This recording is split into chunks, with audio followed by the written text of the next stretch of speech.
Bismillahirrahmanirrahim. Assalamualaikum warahmatullahi wabarakatuh. Perkenalkan, nama saya Fahri Febrian, mahasiswa STKIP Muhammadiyah Kuningan.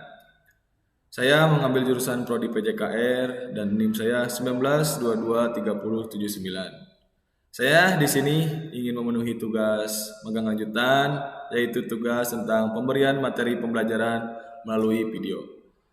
Materi kali ini yang saya akan jelaskan yaitu tentang senam aerobik.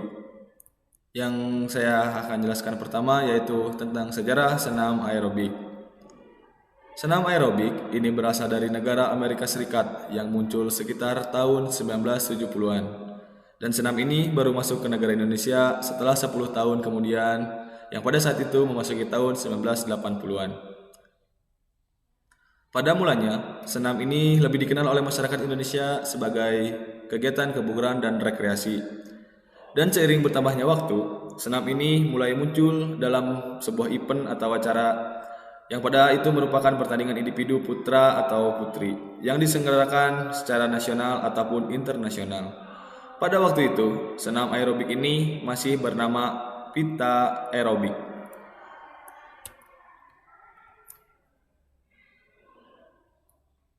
Yang selanjutnya yaitu pengertian senam aerobik.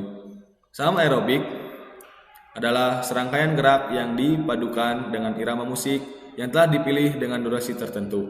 Aerobik mengandung pengertian suatu sistem latihan fisik yang bertujuan untuk meningkatkan efisiensi pemasukan oksigen di dalam jaringan tubuh.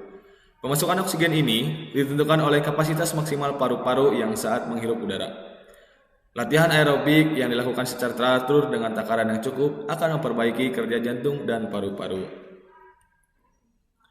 Yang ketiga, manfaat senam aerobik. Senam aerobik mempunyai banyak manfaat bagi kebugaran tubuh. Berikut ini merupakan manfaat melakukan senam aerobik. Yang pertama, bisa meningkatkan daya tahan jantung dan paru-paru. Yang kedua, meningkatkan kekuatan otot. Dan yang ketiga, meningkatkan kelentukan. Dan yang keempat, komposisi tubuh. Yang dimaksud dengan meningkatkan daya tahan jantung dan paru-paru, selama bergerak, otot membutuhkan asupan oksigen untuk bekerja. Ketika beban kerja meningkat, tubuh menanggapinya dengan meningkatkan jumlah oksigen yang dikirim ke seluruh otot dan jantung. Akibatnya, detak jantung dan frekuensi pernapasan meningkat serta memenuhi kebutuhannya. Oksigen diubah menjadi karbon dioksida yang kemudian dihembuskan. Selain itu, tubuh akan berkeringat membakar kalori dan lemak. Yang selanjutnya, meningkatkan kekuatan otot. Otot-otot harus dilatih melebihi beban normal. Hal ini disebut prinsip beban lebih atau overload system. Untuk meningkatkan kekuatan otot, harus dilatih pada intensitas yang tinggi dalam waktu singkat, mempergunakan tenaga yang maksimal dan dilakukan secara diulang-ulang. Selain itu, berikan beban yang bervariasi supaya lebih karena intensitas latihan beragam. Dari latihan berintensitas tinggi sampai dengan intensitas yang sangat rendah, sebagai contohnya aktivitas bersepeda dan lainnya. Yang selanjutnya, meningkatkan kelentukan. Kelentukan adalah gerakan yang berada di sekeliling sendi. Setelah menyelesaikan latihan aerobik, melakukan peregangan akan membantu meningkatkan kelentukan dan juga membantu sirkulasi darah ke jantung. Otot sifatnya seperti pita karet, semakin kuat mengangkatnya, semakin elastis karet itu. Jika secara rutin meregangkan badan selesai latihan, akan membuat otot persendian akan berkembang, yaitu komposisi tubuh. Latihan aerobik yang tepat akan membantu mengubah komposisi tubuh, menghindari tubuh menjadi gemuk dan membentuk otot-otot. Hal terpenting yang harus diingatkan adalah bahwa aerobik tidak dapat mengurangi berat badan hanya pada satu bagian tubuh saja. Yang keempat, latihan senam aerobik. Lakukan latihan senam aerobik secara teratur. Aturan latihan senam aerobik tersebut adalah sebagai berikut. Yang ke-1, pemanasan. Yang kedua, gerakan inti aerobik. Dan yang ketiga, gerakan pendinginan. Yang pertama, pemanasan. Pemanasan atau yang disebut warming up adalah persiapan emosional, psikologis, dan fisik untuk melakukan latihan. Tujuan latihan pemanasan adalah menaikkan denyut jantung secara berangsur-angsur, mempersiapkan otot-otot dan persendian, meningkatkan suhu inti tubuh dan meningkatkan sirkulasi cairan tubuh, dan bisa mempersiapkan diri secara psikologis dan emosional. Dan yang kedua, gerakan inti aerobik. Gerakan inti merupakan gerakan yang telah aktif dengan mengikuti alur tertentu. Gerakan ini bertujuan untuk menguatkan otot-otot tubuh dan melatih koordinasi gerak antar anggota tubuh. Dan yang ketiga, gerakan pendinginan.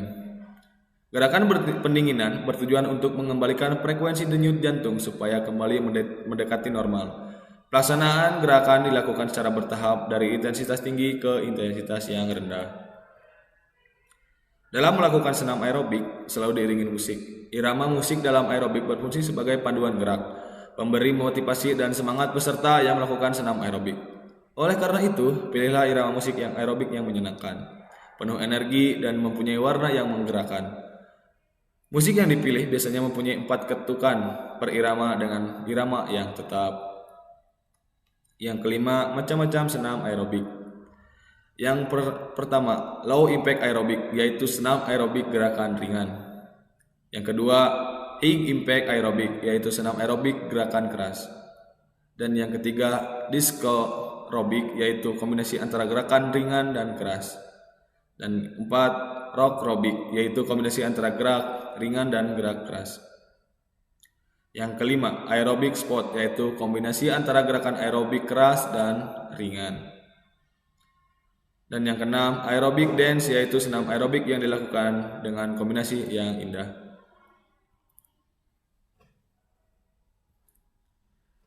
Ya, kesimpulan dari materi yang barusan saya sampaikan yaitu pertama, latihan Zumba dance memberikan pengaruh yang signifikan terhadap penurunan berat badan. Latihan Zumba dance memberikan pengaruh yang signifikan terhadap penurunan persentase lemak tubuh. Latihan senam aerobik kick impact memberikan pengaruh yang signifikan terhadap penurunan berat badan. Dan latihan senam aerobik kick impact memberikan pengaruh yang signifikan terhadap penurunan persentase lemak tubuh.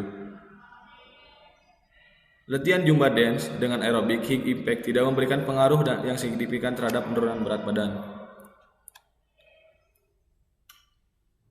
Ya, mungkin segitu materi yang saya sampaikan, kurang lebihnya mohon maaf.